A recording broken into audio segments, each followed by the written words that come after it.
నమస్తే, welcome to ధర్మయుద్ధం. నేను మీ journalist Siddhu. నా వెనకాల మీరు ఇక్కడ చూసుకోవచ్చు, ఒక షియా మతానికి సంబంధించిన, అంటే ఇస్లాంలో అయితే సున్నీ షియా ఉందో ఆ సున్నీ కాకుండా షియా మతానికి సంబంధించిన ఒక పెద్ద ఆయన. సో ఆయన పేరు వచ్చేసి Maulana Kalbe Jawad. The government should distribute the gold deposited in temples among the people అంట ఈయన స్టేట్మెంట్. భారతదేశంలో వేల టన్నుల బంగారం ఉన్న 5 లక్షల హిందూ దేవాలయాలు ఉన్నాయి. ఆ బంగారం బయటకు తీసుకువచ్చి పేద హిందువులకు పంపిణీ చేయాలి, లేదా బలమైన ఆర్థిక వ్యవస్థని నిర్మించడానికి ఆర్బీఐలో జమ చేయాలి. మౌలానా కల్బే జావేద్ ఓకే, ఈ పెద్ద ఆయన ఈ స్టేట్మెంట్ ఇచ్చిండు.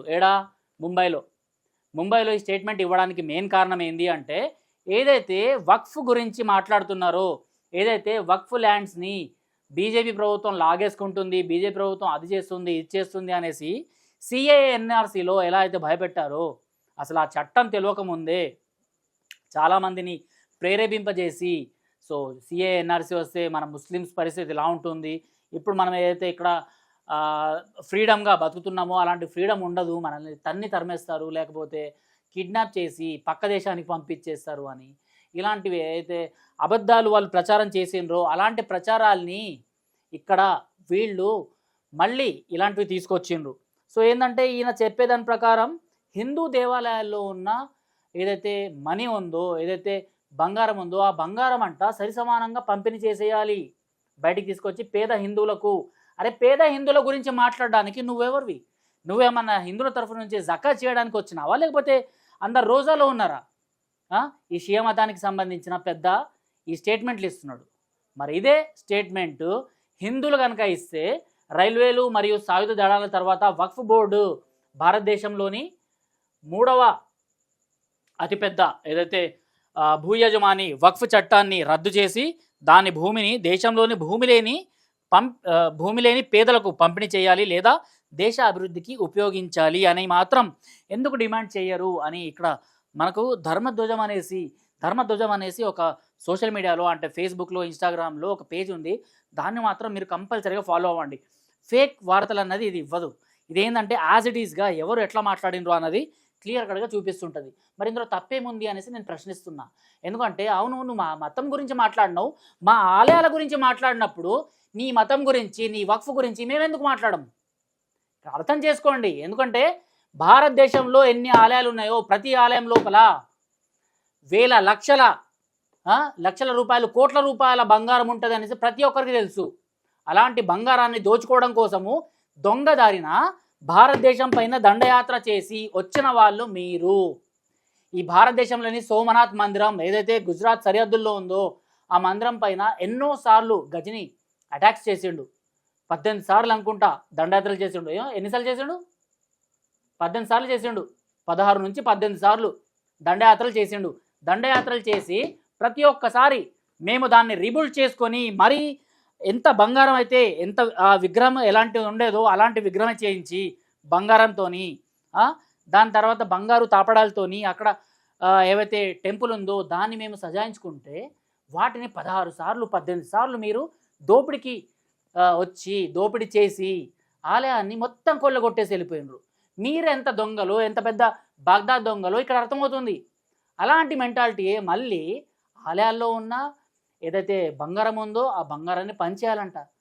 అరే పేదలకు పంచాలి అంటే, ఇంతకుముందు భారతదేశానికి హిందూ ఆలయాల నుంచి వచ్చినంత సొమ్ము ఏ మతం, అంటే మీ చర్చిలు కావచ్చు, లేకపోతే మసీదులు కావచ్చు, అక్కడి నుంచి కూడా అన్ని డబ్బులు రాలేదు. ప్రతిసారి భారతదేశానికి ఏదైనా ప్రాబ్లం వచ్చింది అంటే ఇక్కడి ఆలయాలు ముందుకు వస్తూనే ఉన్నాయి. ప్రతి ఒక్క ఆలయము మీరన్న సున్నీ షియాలని కొట్టుకుంటున్నారు. సున్నీ వాళ్ళు షియా మసీదులకు వెళ్ళొద్దు, షియా వాళ్ళు సున్నీ మసీదులకు వెళ్ళొద్దు అనేసి పాకిస్తాన్లో, ఆఫ్ఘనిస్తాన్లో, సిరియాలో లేటెస్ట్ వీడియోస్ షియాకి సంబంధించిన వాళ్ళని సున్నీలకు సంబంధించిన వాళ్ళు షియాలు, ఆ టెర్రరిస్ట్ గ్రూప్స్ ఏవైతే ఉన్నాయో మీరు మధ్యలో అంటారు కదా, సో అట్లా మీరు కొట్లాడుకుంటున్నారు, చంపేస్తున్నారు. ఎలా అయితే మనం ఆఫ్ఘనిస్తాన్లో విదేశీయుల్ని పట్టుకొని కాల్చివేయడాలు, లేకపోతే తల నరికివేతలు ఇవన్నీ జరిగేవి కదా, అది ఇప్పుడు మీ మధ్యలో జరుగుతుంది. మీరు వచ్చి మాకు పాఠాలు నేర్పాల్సిన అవసరం లేదు. ఇక్కడ వక్ఫ్ బోర్డు గురించి ప్రభుత్వం కూడా ఆలోచిస్తుంది అంటే అది ప్రభుత్వాన్ని మీరు ప్రశ్నించాలి, కానీ మా ఆలయాల్ని కాదు. ప్రభుత్వాన్ని ప్రశ్నించి ప్రభుత్వానికి ఇది కరెక్టా కాదా అనేది మీరు అర్థమయ్యేలాగా చెప్పాలి. ఇక్కడ క్లియర్గా చూసుకుంటే ఇక్కడ భారతదేశంలో పుట్టిన ధర్మం హిందూ ధర్మం, దాని తర్వాత బౌద్ధం, జైనం, సిక్కిజం ఇవన్నీ వచ్చినాయి. కాకపోతే ఈ వేరే మతాలు ఇస్లాం, క్రిస్టియన్స్ వీళ్ళు ఎక్కడి నుంచి వచ్చిండ్రో మనందరికీ తెలిసిందే. కానీ భారతదేశంలో ఇవాళ రైల్వేలు, సాయుధ దళాలు అంటే మిలిటరీ తర్వాత వక్ఫ్ బోర్డ్కి అంత ల్యాండ్ ఏడికెళ్ళి వచ్చింది? ఏడికెళ్ళి తీసుకొచ్చిండ్రు? దుబాయ్ నుంచి ల్యాండ్ కోసుకొని తీసుకొచ్చి ఇక్కడ పెట్టిండ్రా, లేకపోతే ఏ నుంచి తీసుకొచ్చిండ్రు? నాకు అర్థం కాలే. ముళ్ళలు ఏమన్నా తీసుకొచ్చిండ్రా ఆడికెళ్ళి? లేదు కదా. మరి ఇక్కడి ల్యాండ్ని మీ ల్యాండ్ అనేసి మీరు అనుకుంటున్నప్పుడు, అరే అది పేదల ల్యాండ్ ఏదైతే ఉందో అది మీరు ఆక్రమించుకున్నారు. ఆక్రమించుకున్న ల్యాండ్స్ని తిరిగి ఇచ్చేయండి. ఇప్పటికీ చాలా ఏరియాల్లో ఎట్లా అంటే వాళ్ళ కన్నుబడ్డ ఏదైనా ల్యాండ్ ఉంటుంది కదా, ఆ ల్యాండ్ వక్ఫ్కి సంబంధించింది అంట. ఎంతోమంది రైతులు ఎన్నో ఆలయాలకు సంబంధించిన ల్యాండ్స్ ఇవన్నీ మీరు వెళ్ళి జస్ట్ ఒక బోర్డు పెట్టేస్తే, లేకపోతే వెళ్ళి వక్ఫ్ బోర్డు అనేసి WB అనేసి ఒక గీతలు అక్కడ రాసేసి అక్కడ పెయింట్ మీరు చేసేస్తే ఆ ల్యాండ్ మీదే అయిపోతుందంట. అంటే మీకు ఎవరైనా మీ ముస్లిం మత పెద్దలు ఎవరైనా ఇచ్చిన ల్యాండ్స్ ఏమైనా ఉంటే అవి మసీదులకు మీరు వాడుకోండి. బట్ అన్యాయంగా హిందువుల ల్యాండ్స్ ఏవైతే ఉన్నాయో వాటిని కూడా ఇక్కడ మేము ఫలానా బోర్డు పెట్టేస్తే మాదే అది అనేసి, హిందూ ఆలయాలకు సంబంధించింది కావచ్చు, లేకపోతే హిందూ రైతులకు సంబంధించిన కావచ్చు, హిందూ రైతుల దాకెందుకు, సొంత ముస్లిం వాళ్ళ పొట్ట కొట్టిన వక్ఫ్ బోర్డు గురించి అయితే మనం మాట్లాడుకోవాలి. సొంత ముస్లింలకు సంబంధించిన ల్యాండ్స్ ఏవైతే ఉన్నాయో ఆ ల్యాండ్స్ని కూడా మీరు కొల్లగొట్టిండ్రు. చాలామంది ఇలా ఫైల్స్ గవర్నమెంట్ దాకా తీసుకెళ్తే గవర్నమెంట్ ఇప్పుడు దీనిపైన యాక్షన్ తీసుకుంటుంది. ఆ యాక్షన్ ఎక్కడ దాకా వెళ్తుందో మనందరూ తెలిసింది. అయితే దీనిపైన మీరేమంటారో అన్నది కామెంట్ బాక్స్లో తెలపండి. ఎందుకంటే ఇక్కడైనా హిందూ ఆలయాల గురించి మాట్లాడుతున్నాడు. హిందూ ఆలయాల గురించి మాట్లాడిన పెద్ద ఆయన దాని తర్వాత మీ వక్ఫ్లో ఉన్న ల్యాండ్స్ని భారతదేశంలో ఉన్న పేదలకు పంపిణీ చేయాలి అనేసి మాట్లాడితే మీ పొజిషన్ ఎలా ఉంటుందో అర్థం చేసుకోండి అనేసి ఇక్కడ ప్రశ్న సోషల్ మీడియాలో లేవనెత్తుతున్నారు. దీనిపైన మీరేమంటారు కామెంట్ బాక్స్లో తెలపండి. టిల్ దెన్ జై హింద్, జై భారత్.